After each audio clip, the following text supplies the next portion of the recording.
سیالکوٹ کا واقعہ بہت سارے سوال کھڑے کر گیا اور یقیناً ہمارے ملک کا جو امیج گیا ہے، جو تصویر گئی ہے پوری دنیا کے اوپر، وہ بڑی بھیانک تصویر ہے۔ اس پہ دکھ ہوا، صدمہ ہوا، تکلیف ہوئی۔ ہمارا دین جو ہے وہ اس کی نفی کرتا ہے، اور اس کا جو بھی جس درجے میں بھی ذمہ دار ہے، وہاں جو لوگ موقع پہ موجود تھے یا ان لوگوں کی ذہن سازی کے لیے جو بھی عوامل کار فرما ہیں، سب اپنی جگہ ذمہ دار ہیں۔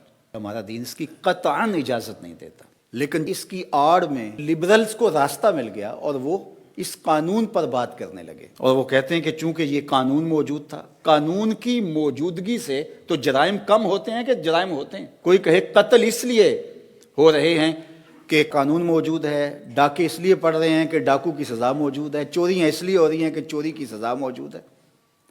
تو یہ عجیب سی منطق ہے، یہ الٹی چال ہے۔ بات یہ ہے قانون کا عملی نفاذ نہ ہونے کی وجہ سے ایسا ہوتا ہے۔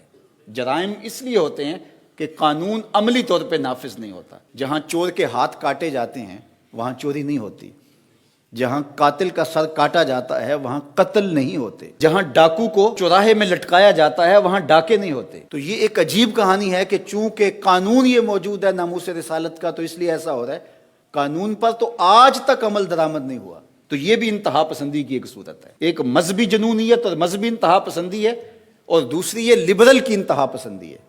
کوئی بھی بات ہو تو اس کو اس سے جوڑ دیا جاتا ہے، اور ملک کو بھی بدنام کیا جاتا ہے، دین اسلام کو بدنام کرنے کا کوئی موقع ہاتھ سے نہیں جانے دیا جاتا۔ بلکہ میں ایک بات کہتا ہوں کہ ان لوگوں کو پھانسی کے پھندے پہ لٹکایا جائے جنہوں نے یہ جرم کیا ہے، جنہوں نے ایک غیر ملکی شہری کو نہ صرف ماورائے عدالت قتل کیا، اس کی لاش کی بے حرمتی کی جس کی اسلام اجازت نہیں دیتا۔ تو جنہوں نے یہ عمل کیا ان کو چوراہے میں لٹکایا جائے۔ اور کتنے لوگ ہیں جو توہین رسالت کے مرتکب قرار پائے اور ان کو سزائے موت ہوئی ہے اور ابھی تک ان کو سزا نہیں دی، ان کو بھی جو ہے وہ چوراہے میں لٹکا دیا جائے۔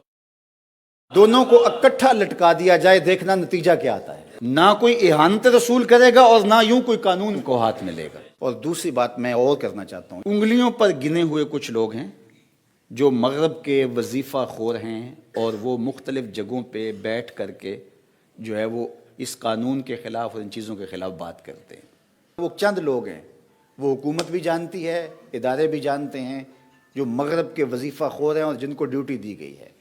اس کے علاوہ باقی لوگ میں مطمئن نہیں کر پایا، ان کے سوالوں کا جواب نہیں دے پایا، میں علمی طور پہ کمزور تھا، انہوں نے بات کی، میں آگے سے غصے میں آ گیا، لڑنے لگ گیا، تو وہ میرے سے بدظن ہو کر کے وہ سمجھنے لگے کہ اس مسئلے کے اندر جان نہیں ہے، تو وہ تھوڑے سے غلط فہمی میں مبتلا ہو گئے۔ تو ہم ان کو جو ہے وہ دائرہ اسلام سے خارج نہیں کر سکتے، اور ان کو دین کا غدار نہیں کہہ سکتے۔ ان کی ذہن سازی کرنا ہماری ذمہ داری ہے۔ ممبر و محراب کے اوپر بیٹھے ہوئے لوگوں کی ذمہ داری ہے کہ ان کی ذہن سازی کی جائے، نہ یہ ہے کہ ان کو لبرل کہہ کے دھکا دے دیں اور ان کو ان کے ساتھ کھڑا کر دیں۔ انہوں نے ان پہ محنت کی، یہ گرے ایریا ہے بہت سارا، جو محنت کرے گا وہ ان کے ساتھ جا کے کھڑے ہو جائیں گے۔ تو ہم لبرلز کو ایک نیا فرقہ بنا کر کے اس قوم کی تقسیم نہ کریں۔ ممبر و محراب کو اپنی ذمہ داری سمجھنی پڑے گی۔ ہمارے اندر جو کوتاہیاں ہیں ان کوتاہیوں کو دیکھنا پڑے گا اور ان کو دور کرنا پڑے گا۔ علمی کمزوریوں کا ہمیں کوئی ازالہ کرنا پڑے گا، اپنے لہجوں کی بہتری کے لیے، اس کے سلجھاؤ کے لیے کام کرنا پڑے گا، لوگوں کی عملی تربیت کے لیے کام کرنا پڑے گا۔ تو یہ ہمارا دین ہے، اعتدال پسند دین۔ تو ہمیں ہر معاملے کے اندر اسلام نے پوری کامل اور اکمل رہنمائی عطا کی ہے۔ تو اس لیے ہمارا دین ان چیزوں کی قطعاً کوئی اجازت نہیں دیتا کہ ہم اس طرح سے جو ہے وہ محض ایک الزام پر کسی شخص کو پکڑ کے گھسیٹ کے چوراہے میں لے آئیں، اس کی ہڈیاں توڑ کے رکھ دیں، اور پھر اس کی لاش کو آگ لگا کر کے کیا منظر ہوا ہوگا جب یہاں سے راکھ گئی ہوگی اس ملک کے اندر، اور وہاں کے مسلمانوں کے ساتھ اگر کوئی رد عمل کے طور پہ کچھ ہوتا ہے تو کیا ہم اس کے ذمہ دار نہیں ہوں گے؟ یا اس کے بدلے میں دوبارہ اہانت رسول ہوتی ہے تو کیا ہم اس کے ذمہ دار نہیں ہوں گے؟ آقا کریم نے فرمایا کوئی اپنے ماں باپ کو گالی نہ دے، تو صحابہ نے کہا یا رسول اللہ کوئی اپنے ماں باپ کو بھی گالی دیتا ہے؟ تو فرمایا تم کسی کے ماں باپ کو گالی دو تو وہ رد عمل کے طور پہ تمہارے ماں باپ کو گالی دے۔ تو کوئی ایسا عمل نہ اختیار کیا جائے کہ جس سے ہمارے آقا و مولا کی اہانت کا پھر دروازہ کھل جائے۔ تو یہ بہت حساس معاملہ ہے. اس کائنات کا سب سے حساس معاملہ حضور علیہ الصلوۃ والسلام کی ناموس کا معاملہ ہے. لیکن اس معاملے کے اندر بہت ساری ہم سے کوتاہیاں ہوئی ہیں. کاش کہ ہم باشعور ہو جائیں. آنے والا دور اللہ بہتر فرمائے، اس ملک کے لیے بہتر کرے، امت مسلمہ کے لیے بہتر فرمائے. اور اللہ ہمیں سمجھداری کے ساتھ، متانت کے ساتھ، سنجیدگی کے ساتھ اور ہر معاملے کے اندر سوچ سمجھ کے قدم آگے اٹھانے کی توفیق ارزانی فرمائے. اپنی طبیعتوں سے بدگمانیاں نکالیں. ذاتی رنجشوں کو کبھی بھی حضور کی ناموس سے نہ جوڑیں. اس سے بڑی بدکاری اور کوئی نہیں ہو سکتی ہے. یہ کتنی حساس بارگاہ ہے.